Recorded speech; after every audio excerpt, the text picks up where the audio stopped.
Assalamualaikum warahmatullahi wabarakatuh. Kami dari kelompok 3 kelas 3F akan mempresentasikan hasil diskusi kami, yaitu tentang instrumen penilaian autentik dalam pembelajaran IPA di SD.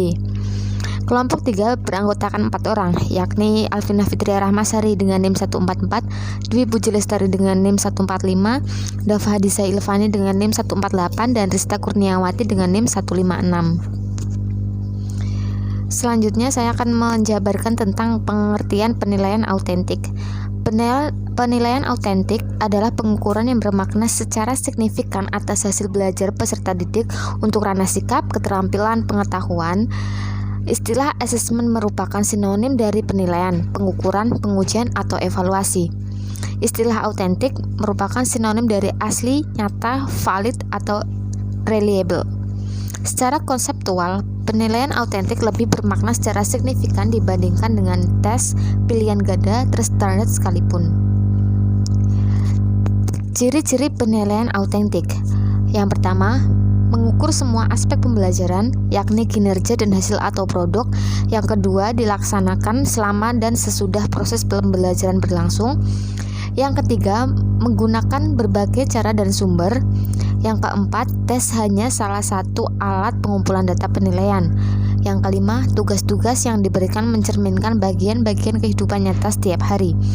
Dan keenam, penilaian harus menekankan ke dalam pengetahuan dan keahlian, bukan keleluasaan atau kuantitas. Ada karakteristik penilaian autentik adalah sebagai berikut. Yang pertama, bisa digunakan untuk formatif maupun sumatif. Pencapaian kompetensi terhadap satu kompetensi dasar atau formatif, maupun pencapaian terhadap standar kompetensi atau kompetensi inti dalam satu semester atau sumatif. Yang kedua, ada mengukur keterampilan dan performansi, bukan mengingat fakta, menekankan pencapaian kompetensi keterampilan atau skill, dan kinerja performance, bukan kompetensi yang sifatnya hafalan dan ingatan. Yang ketiga, berkesinambungan dan terintegrasi, merupakan satu kesatuan secara utuh sebagai alat untuk menyimpulkan informasi terhadap pencapaian kompetensi siswa. Yang terakhir, dapat digunakan sebagai feedback atau umpan balik terhadap pencapaian kompetensi siswa secara komprehensif. Selanjutnya ada jenis-jenis penilaian autentik. Yang pertama ada penilaian kinerja, penilaian proyek, penilaian portofolio, penilaian tertulis, penilaian sikap, penilaian diri, dan yang terakhir ada penilaian produk. Selanjutnya ada konsep penilaian autentik. Perkembangan konsep penilaian pendidikan pada saat ini menunjukkan arah yang lebih luas. Konsep-konsep tersebut pada umumnya berkaisar pada pandangan sebagai berikut.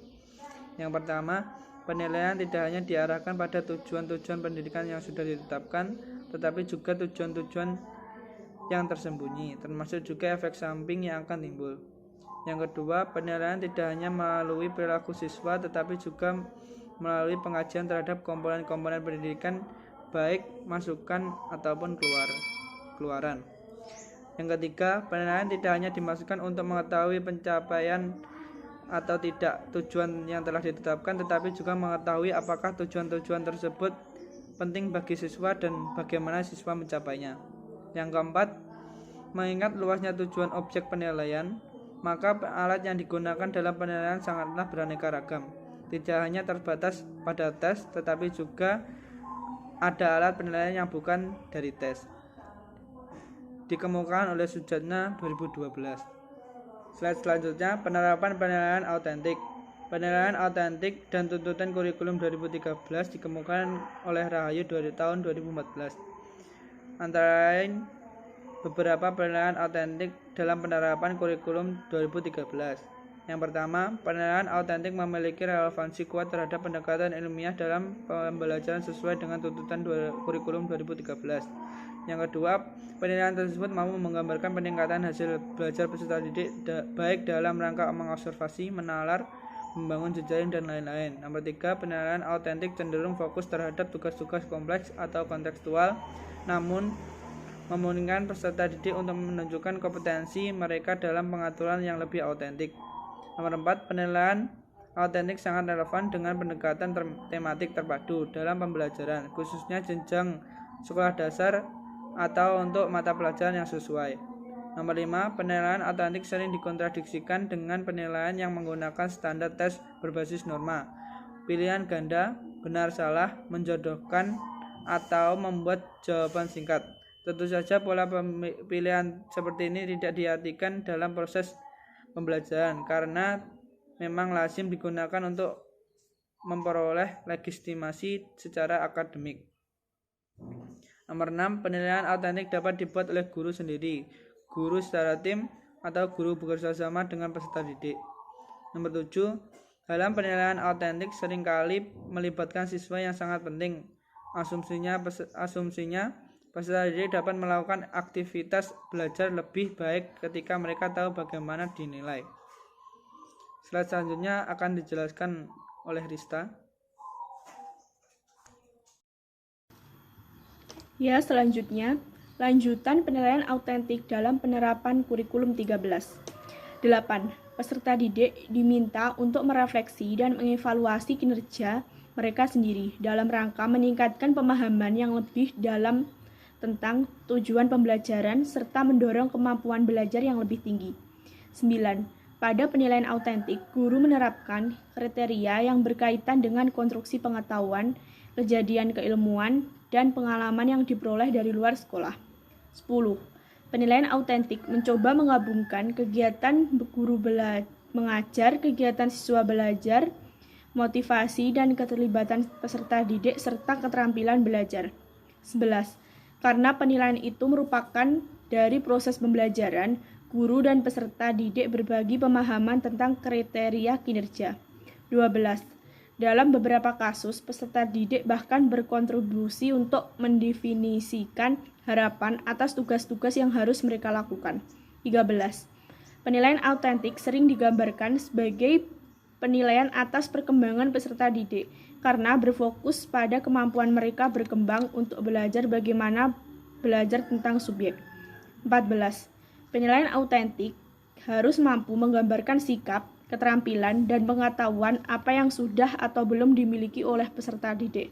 Bagaimana mereka menerapkan pengetahuannya, dalam hal apa mereka sudah tahu, belum mampu menerapkan perolehan belajar, dan sebagainya. 15.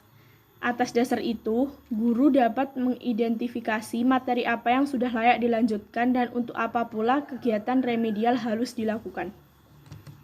Selanjutnya, menurut Delang, dalam 14 Tatang Hirman, terdapat 5 prinsip utama yang melandasi asesmen dalam pembelajaran. Kelima prinsip tersebut adalah: prinsip pertama, asesmen harus ditunjukkan untuk meningkatkan kualitas belajar dan pengajaran. Walaupun ide ini bukan hal yang baru, akan tetapi maknanya sering disalahartikan dalam proses belajar mengajar. Prinsip kedua, metode asesmen harus dirancang sedemikian rupa sehingga memungkinkan siswa mampu mendemonstrasikan apa yang mereka ketahui, bukan mengungkap apa yang tidak diketahui.